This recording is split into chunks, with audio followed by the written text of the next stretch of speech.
We will first welcome to the ring a native of Cameroon. He is now fighting out of Las Vegas, Nevada, USA, and he brings a professional MMA record of 17 wins, 3 defeats, with 12 of his 17 wins coming by way of knockout. Ladies and gentlemen, here is the lineal mixed martial arts heavyweight world champion, Francis the Predator Ngannou.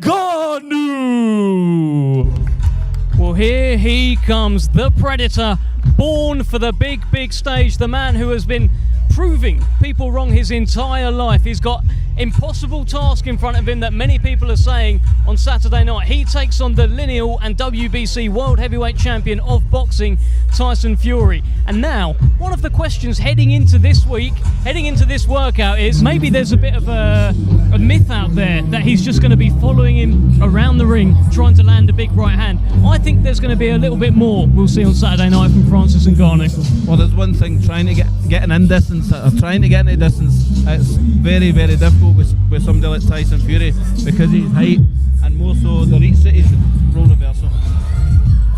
Well, he's making his way, but we're going to see him let his hands go in just a minute. We were saying earlier on that when you see someone with real top-level power hit the pads, it makes a different kind of noise. It's that sharper explosion of air, that ping sound rather than a thud. I mean, you've been around this a long, long time. Who's the most explosive puncher you've seen on the pads or taken on the pads? I'm currently I train a young lad called Lewis Carocca, and he is a ferocious puncher. He actually hurts your hands on the pads. He's produced, that'll decrease a little with wearing a slightly bigger glove, obviously, and keeping those gloves up. Keeping 4-ounce gloves up would be a bit easier than 10s, obviously. So these will be heavier gloves to keep up. So it will tire a fighter out keeping them up. Oh, 100%. Yeah. 100%.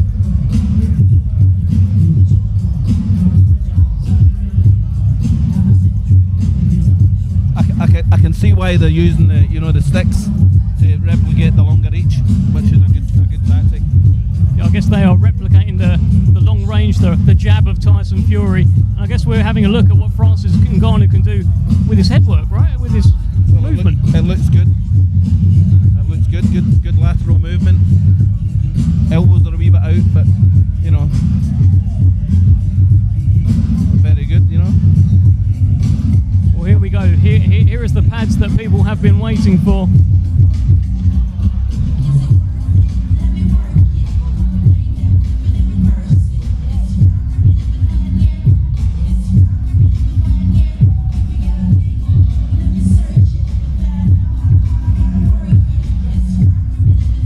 Are we looking at the man who can trouble Tyson Fury on Saturday? I mean, in terms of the head movement that we just had, a little bit of moving about, I don't think he looks particularly out of place there in terms of in a boxing ring. We've seen him on the pads now as well. Can he shock the world? I don't think he'll shock the world, but he'll certainly give Tyson a lot to think about.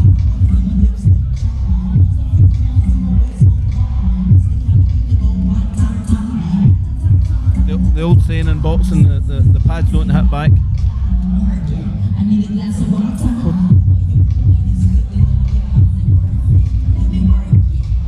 Billy, look at the size of this man's legs. Big legs. The guy's an absolute monster. This is a... That's where the power comes from. Yeah, no, absolutely. And well done, cameraman, for zooming in. Let's get a little bit more than the calves though on Saturday night. We've seen in other fights before, sometimes he'll put his hands behind his back, sometimes he'll poke his tongue out. He's a guy who likes to have fun, sometimes in the most ridiculous situations, like when he's hurt against Wilder. He does like to have a bit of fun. Do you think he'll be pulling any faces or having fun on Saturday night? I think he'll have Francis. Yeah, I think he'll go out at the first minute, have a good look at him, judge his speed, see what he's got, and then Tyson. I mean, Tyson is an exceptional fighter, and I think he'll show his full array of skills. I think Francis will have great difficulty getting past Tyson Fury's jab. It's an educated jab for many, many years. You just can't go in a boxing gym and have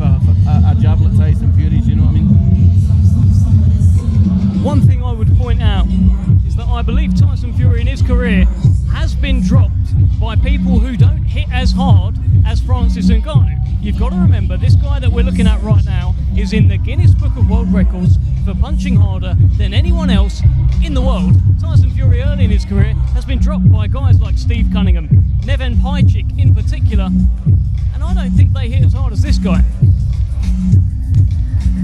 I mean, it's kind of impossible to tell, really, because, like we said before, hitting a punching machine is one thing. Being able to land solid on someone who's on the move is another. I mean, one thing that trainers do say, and I mentioned it earlier on in the evening, is that if you catch somebody clean with one they don't see, then anyone can go. But the problem is catching Tyson Fury clean with one he doesn't see, because Deontay Wilder's put him down 4 times but hasn't been able to put him away. So when you assess all of that, it is the tall task that we thought it would be for Ngannou. But I'll just be interested to see if he can give us something a little bit unexpected on the night. What I would say, looking at him hitting the pads there, he throws a body shot with a very straight leg, and for a man that punches very hard, if he dipped his legs a little more, he'll generate a lot more power. But watching him with 16-ounce gloves on, you know, he's got reasonable hand speed.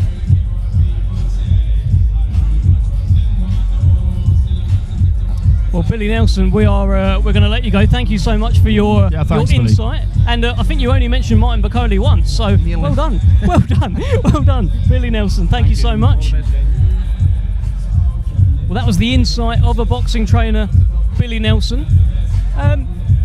What do you make of what you're watching right now, Andy Clark? It's really interesting to watch him, you know, really interesting, because when he was doing that kind of routine on the pads, he tapped the jab, then go up with the jab, then look to throw the right hand, and he was slightly hesitant. I think he's aware really that this kind of stage he's on at the moment, he's kind of feeling his way a touch, and that's always going to be the case when you've not been at this all that long, because swapping over to boxing from MMA would be like doing it the other way around. And what could we realistically expect Tyson to achieve if he stepped into the octagon? Hey, listen, if you ask him, onto Ngannou's home turf, I know what he'll say if you ask him, but he's not. These people are not always the greatest judges of their own strengths, to be honest with you, because they think they're amazing at everything. Yeah, that's partly why they get to where they get to.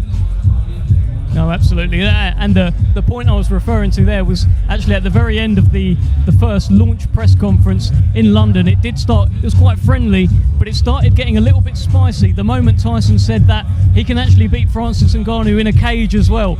And I don't know, look, he might even try that one day. In the wild career of Tyson Fury, do not rule out seeing him in an octagon, in a cage one day.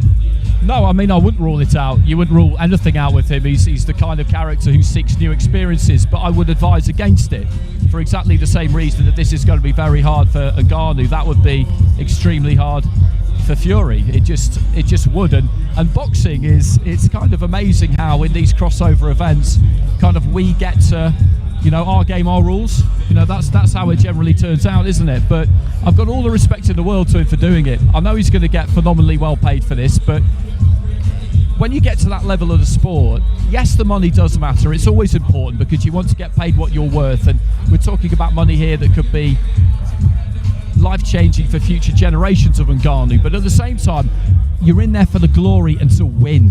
That's what you're there for.